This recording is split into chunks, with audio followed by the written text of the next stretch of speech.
She hasn't sent it. Just relax. Just try not to look into the camera. Just look at me. Okay. All right, so let's get started. What is your position here? Okay, sorry. My position here at Chuco's Justice Center, I actually am a volunteer in the math classroom, and I'm a part-time organizer with the Youth Justice Coalition, working mainly towards the police accountability. And how about for Stop LAPD Spying? What's your position there? So with Stop LAPD Spying, I'm part of the coordinating team, and I mainly work on outreach. So, sorry, I'm kind of nervous now. Take your time. Okay. Oh, okay. Hold on a second. I'm gonna make sure the background is like good. Okay. All right. Yeah. Are you from LA? Yes, I'm born in LA and grew up here in, do I have to tell you like where I grew up? Or As general as you want. Yeah. Okay. So I was born here in LA and raised in LA. Cool. And as much as you can you tell us how you got involved in organizing and everything like that? Yeah. So since my encounter with a law enforcement officer back on March 21st, 2012, it's been a drastic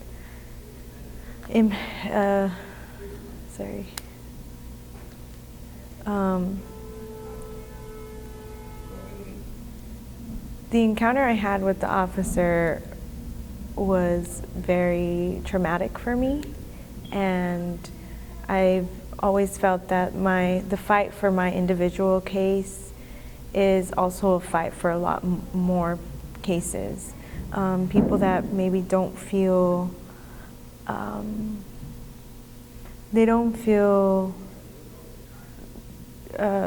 courageous enough or safe enough, or they just don't feel that it will have any type of influence if they do take a step up and speak out after something negative has happened. So working around police accountability has been something that I've been striving for about two and a half years, going on 3. And what was your life like before, the encounter? Yeah. So.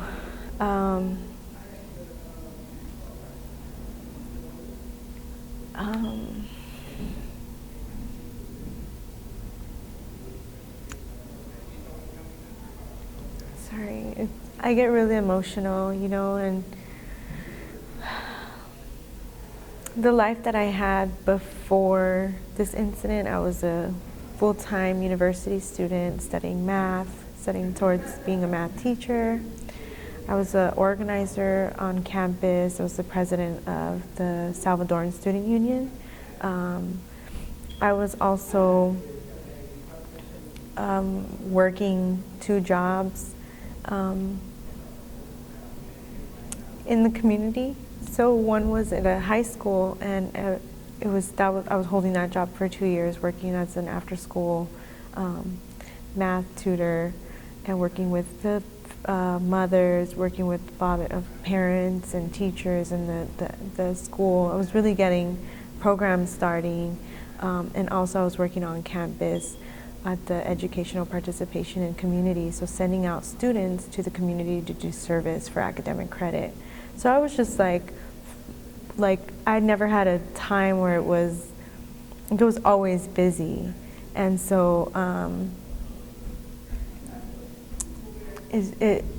I really enjoyed what my path was. I had a clear, I had a goal to reach, and I was getting ready to go into my master's and earn my credentials, and yeah.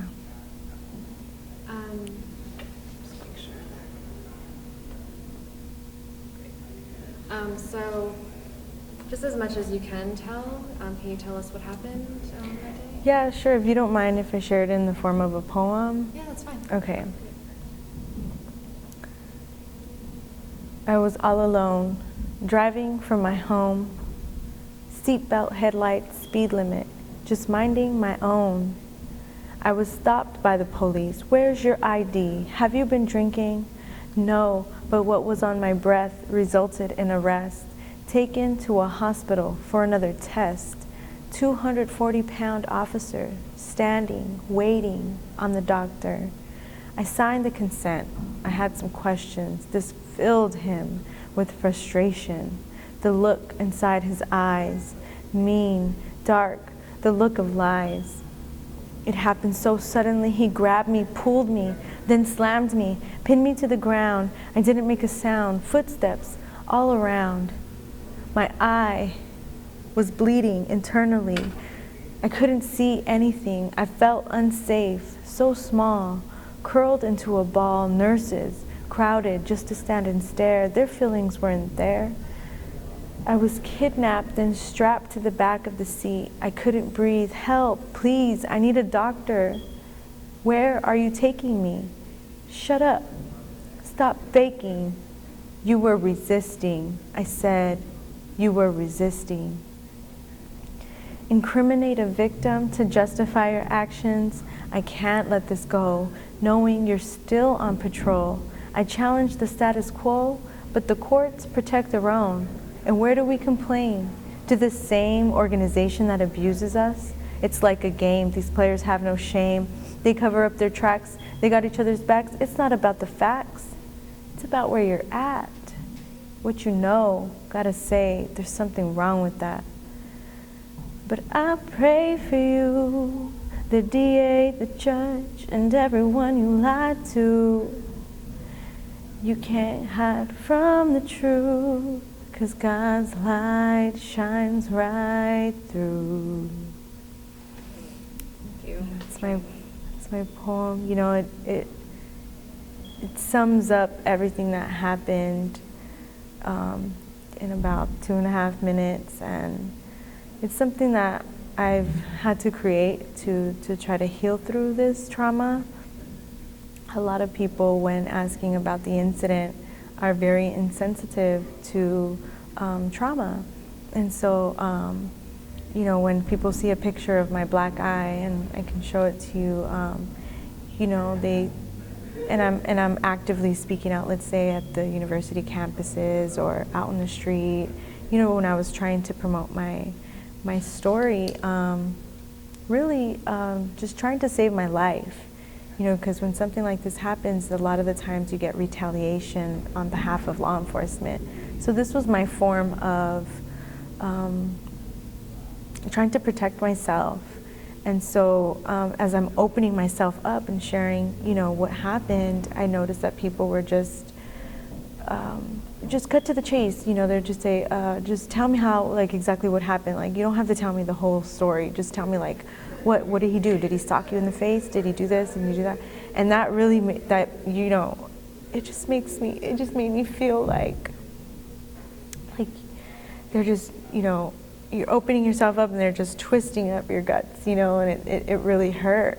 And so when somebody told me, well, finally when somebody shared with me, you know, why are you doing this? Why is it that you just, you know, why can't you just move on and move forward with your life? You know, why is this something that, you know, like you're holding on to? You know, just move on. You know, things of that nature. I got it from a friend, and that triggered me. Like, why can't I just move on? You know, this is affecting so many different areas of my life: employment, my physical impairments, my ability to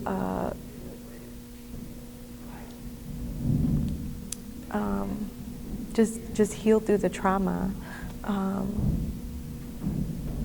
Yeah, I don't want to keep going, but basically, yeah.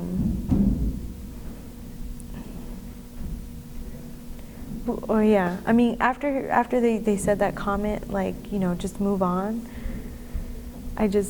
all I can think of is if I do move on and, you know, try to pursue what I wanted to pursue, or just even go down just a whole different path and just leave this behind me, I just felt that I wouldn't be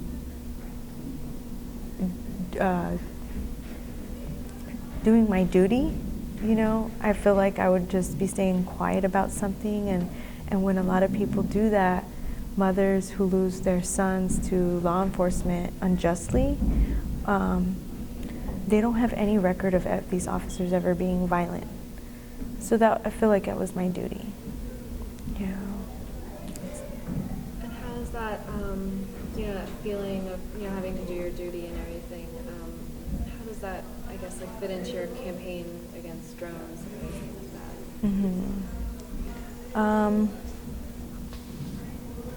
that? That's a good question.